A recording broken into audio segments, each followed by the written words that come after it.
Vamos para mais uma aula. Hoje é dia 18, quinta-feira. Orando. Senhor, muito obrigada. Muito obrigada porque o Senhor nos deu uma manhã, uma tarde excelente. Abençoa, Senhor Jesus, também o nosso final de dia, que possamos estar na Tua presença, louvando o Teu nome. Abençoa a minha família, os meus amigos, todos aqueles que eu amo. O Senhor venha guardar e livrar de todo o mal. Abençoa a nossa casa, abençoa tudo que vamos fazer. Em nome de Jesus, amém. Hoje nós vamos ver geografia, né? Continuar falando sobre os municípios. Essa matéria, esse assunto é um assunto bem grande, bem extenso, né? E que a gente vai ver muito ainda. Então vamos lá? Nós temos a folhinha, essa aqui, ó. E nós vamos ler. Vamos lá? As paisagens resultam da ação e da interação de fatores naturais e ou humanos e fazem parte de um território, ou seja, de um espaço sobre o qual um país, estado ou município exerce soberania. Só é possível estudar e conhecer verdadeiramente a paisagem de algum lugar quando se conhece o território no qual ela está inserida, sua organização e seu funcionamento. Assim, é possível afirmar que a relação entre paisagem e território expressa a relação entre o ser humano e o meio ambiente. O nosso país, o Brasil, é um dos maiores do mundo. Seu território tem 8.515.767.049 quilômetros de extensão e é dividido em 26 estados e um distrito federal, no qual está localizado a capital do nosso país, Brasília. Os estados, por sua vez, são formados por municípios. Tanto os estados quanto o Distrito Federal e os municípios são unidades político-administrativas, ou seja, têm governos e leis próprias. A paisagem dos municípios. Em geral, as paisagens que compõem o território de um município são formadas por áreas rurais ou por áreas urbanas, sendo compostas de maneiras variadas e por combinações de diferentes formas, cores, sons e odores. Caracterização da área urbana no município. A vida nas áreas urbanas é, em geral, bastante movimentada, principalmente nas grandes metrópoles, que são áreas que exercem grande influência nas regiões em seu entorno. Geralmente, as pessoas que moram em áreas urbanas dispõem de recursos como água encanada, rede de esgoto, meios de transportes diversificados e mais acesso à educação e ao lazer. Por outro lado, também é preciso ressaltar que é comum haver em áreas urbanas mais criminalidade, trânsito mais intenso, maiores índices de poluição, entre outros fatores negativos. A cidade é a parte mais urbanizada de um município e pode ser formada por áreas residenciais, comerciais, industriais ou históricas. Nós já vimos sobre isso, né? A área comercial é quando existe mais comércio do que residências. A industrial, quando existe maior predominância de indústrias, pouco comércio e poucas residências, né? E as residenciais é aquela que existe o quê? Muitas residências, pouco comércio, pouca indústria. E temos as áreas históricas, né? Que são pontos históricos, locais históricos, né? Pontos turísticos, aí vai. Nas cidades, a ocorrência de áreas de concentração de atividades industriais é bastante comum. Por lei, todas as indústrias deveriam controlar a poluição do ar, a poluição da água e a poluição sonora, para não prejudicar a vida das pessoas que vivem na vizinhança.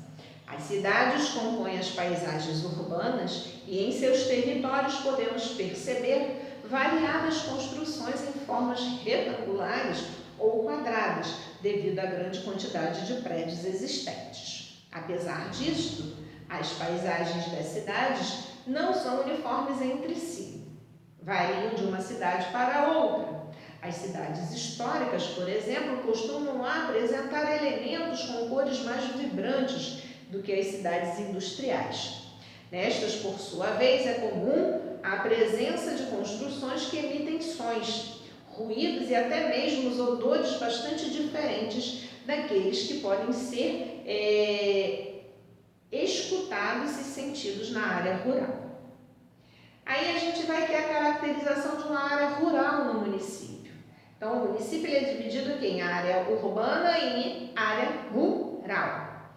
O município ele é formado por bairros, né? Nós já vimos sobre isso também. E nós temos aqui, eu vou só ler aquelas partes que estão sublinhadas, tá? Depois vocês leem direitinho o restante. Na área rural dos municípios predominam elementos como sítios, fazendas, plantações, criações de animais. A gente vê que nessas áreas, né, rural, a gente vê muito o quê? Muita plantação, muita criação de animais.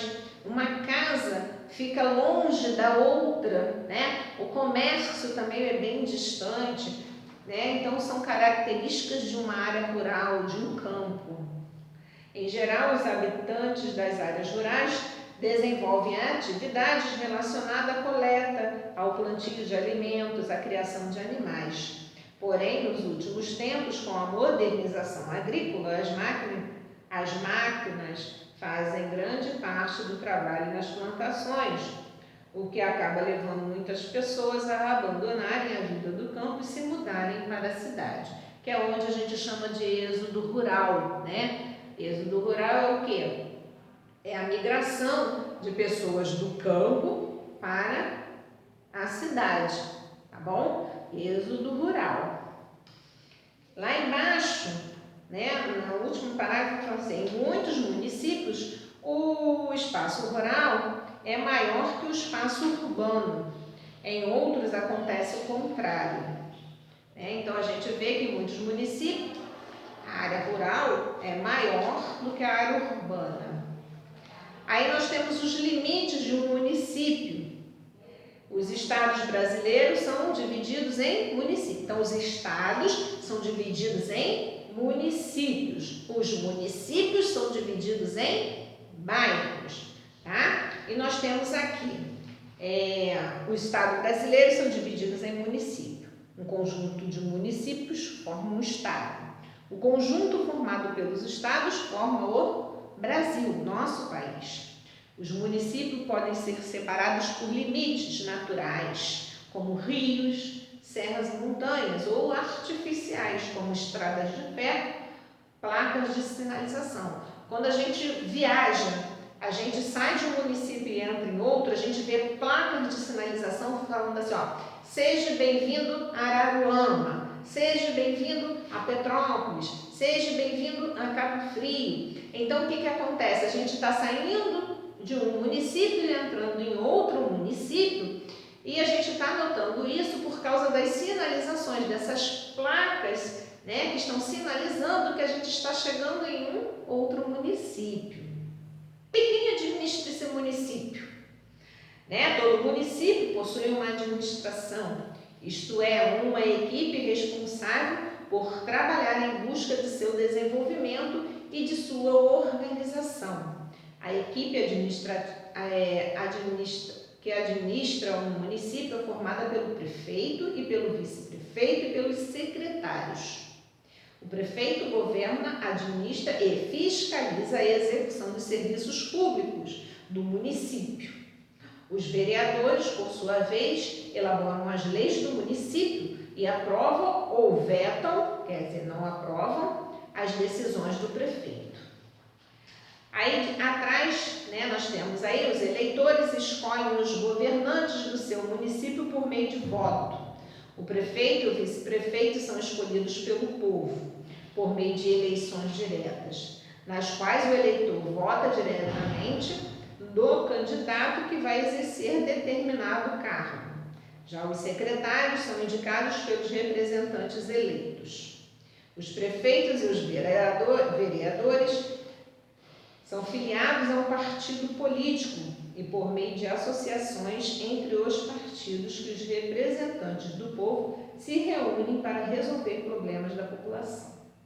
O município é administrado pelo prefeito, representante do poder executivo. Então, o prefeito e o vice-prefeito são do poder executivo, tá? Aí nós temos os representantes do poder executivo, tá? Falando quem faz parte do poder executivo, quem faz parte do poder legislativo e do poder judiciário num estado, num município. Temos os exercícios que é para vocês fazerem, tá bom?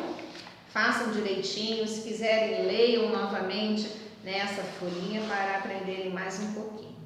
Daqui a pouco eu volto com mais uma aula. Tchau!